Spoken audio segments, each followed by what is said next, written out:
Professor Antônio, estou aqui sim, olhando esse material que foi feito para uma peça de teatro da turma do Dionísio. E nessa peça, que é sobre a história das missões, eles mostram um pouco do teatro que era feito das missões. Não tinha lá quase sempre o bem contra o mal, né? Os anjos, o demônio, né? Claro que o bem vencia, já sabemos, mas podemos conversar um pouco hoje, professor Antônio, sobre o teatro nos povoados missioneiros? Você poderia começar falando sobre os motivos dessa arte pelos jesuítas? Olá, Gemiro! Nos povoados missioneiros, as artes eram muito valorizadas, fossem as chamadas artes mecânicas, como a carpintaria e a ferraria, fossem as recreativas. Sobre o teatro, especificamente chamado de representação cênica narratio studiorum, o plano de estudos jesuítico, ele era visto como um importante recurso pedagógico. Servia para mostrar aquilo que exigiria longas explicações, facilitando o aprendizado e fixando-o na memória da audiência. Na Ratio Studiorum, que também orientava a formação dos próprios jesuítas, sugeria-se que o professor propusesse aos discípulos breves representações, como uma égloga, que é um subgênero da poesia pastoril, uma cena ou um diálogo, em vez de apenas discursos teóricos. Os papéis eram distribuídos entre os alunos, mas sem adornos cênicos, e encenava-se a melhor versão possível, além de se praticarem exercícios de declamação. Mas o teatro nas missões tinha um propósito claro: aproximar os indígenas dos mistérios da fé cristã, simplificar temas complexos e aliviar o cotidiano por meio da interação lúdica. As apresentações ocorriam no dia a dia, mas ganhavam destaque nas festas do povoado ou durante visitas de autoridades coloniais, como de governadores, bispos ou do padre provincial. E poderia nos explicar, assim, quais eram os tipos de teatro encontrado nas missões jesuítico-guarani? Argemiro, segundo o historiador e teatrólogo Gerson Fontana, por sinal muito conhecido seu, havia diversos gêneros teatrais nas missões. Entre eles, os dramas, que representavam conflitos humanos em tom realista. Os melodramas, que combinavam conflitos morais marcantes com música para intensificar as emoções. Os espetáculos líricos ou musicais, nos quais predominavam o canto e a música. Os lírico-épicos, que uniam música a narrativas de grandes eventos, como a invasão bandeirante, encenada, por exemplo, no centenário da Companhia de Jesus em 1641, na redução de São Inácio de Iabebiri. Os autos, que eram peças com narrativas bíblicas ou alegóricas, onde o bem sempre triunfava sobre o mal e o Deus cristão sobre o demônio. Os diálogos centrados no texto e não na ação cênica. As pantominas ou teatro mudo, com ou sem música, abordando temas sérios ou cômicos. Vale destacar que raramente os espetáculos se limitavam a um único gênero, pois a maioria misturava vários elementos, embora os autos fossem os mais comuns. Quanto aos locais de apresentações, podiam ser em igrejas, adros, escolas, praças, florestas, ruas, estradas e até sobre leitos de rios. Tá, agora eu fico pensando, quem criava e encenava essas peças? Argemiro, os missionários pretendiam ter total controle sobre as mensagens transmitidas aos indígenas.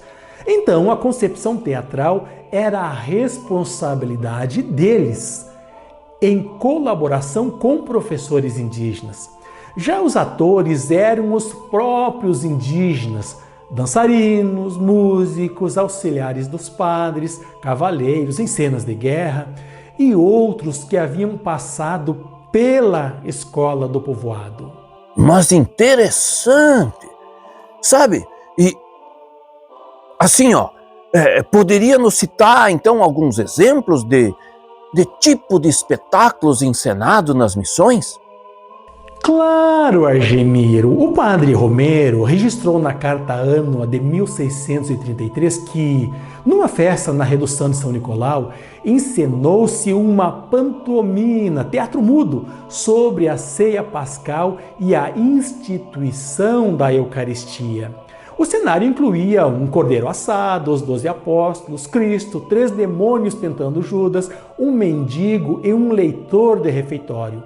Após a encenação, houve cantos e danças artísticas em cada altar, encerrando com um colóquio feito pelos devotos de São Francisco Xavier. Outro registro da Carta Annua de 1720 descreve uma apresentação dos Guarani no Colégio de Buenos Aires. Abre aspas. À noite havia uma grande iluminação artística. Durante o dia, nossos índios Guarani dançaram com trajes belíssimos diante de uma plateia enorme.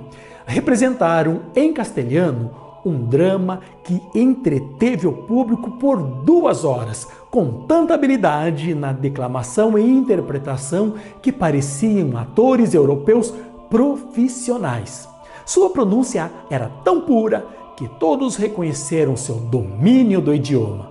Até os mais cultos ficaram maravilhados e pediram 3 récitas da peça, que foram ovacionadas cada vez.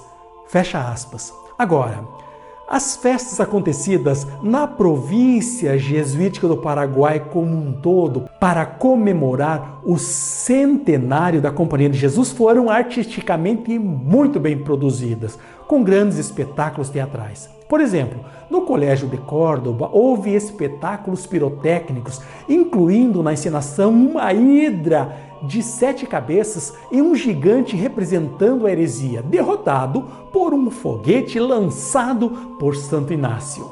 A homenagem terminou com a peça teatral intitulada O Soldado Profético do seu século, representando a vida de Inácio desde o tiro de canhão em Pamplona, passando pela entrega das armas em Montserrat, até que 10 sibilas entraram em cena e profetizaram o resto de sua vida.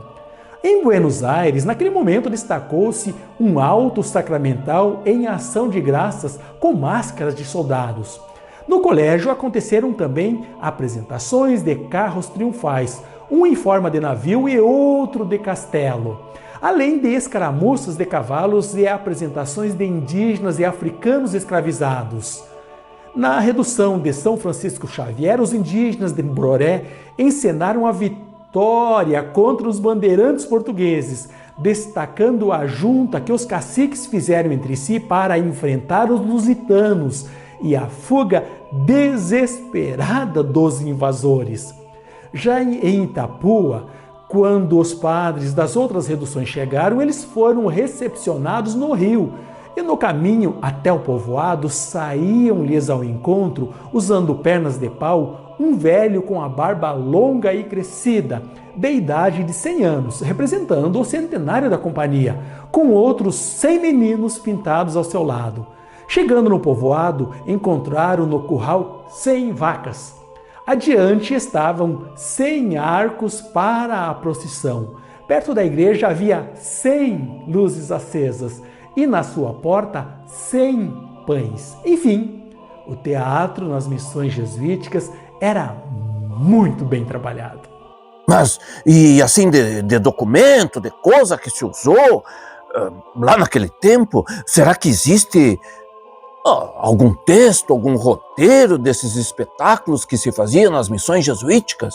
Argemiro, infelizmente quase todos se perderam. A exceção é o Alto de Adão, um manuscrito recolhido pelo padre Pablo Hernandes. O roteiro mescla língua guarani, espanhola e latina para narrar a entrada do pecado na humanidade. E tem como personagens Deus, Lúcifer, arcanjos Adão e Eva e intensa interação. Inclui falas, música coral e instrumental, indicações de cenário e até fumaça cênica. Espero que tenhas gostado do assunto tratado nesse episódio. No próximo, nós falaremos sobre as danças missioneiras que dialogavam diretamente com o teatro. Agudivete. Até lá! Claro!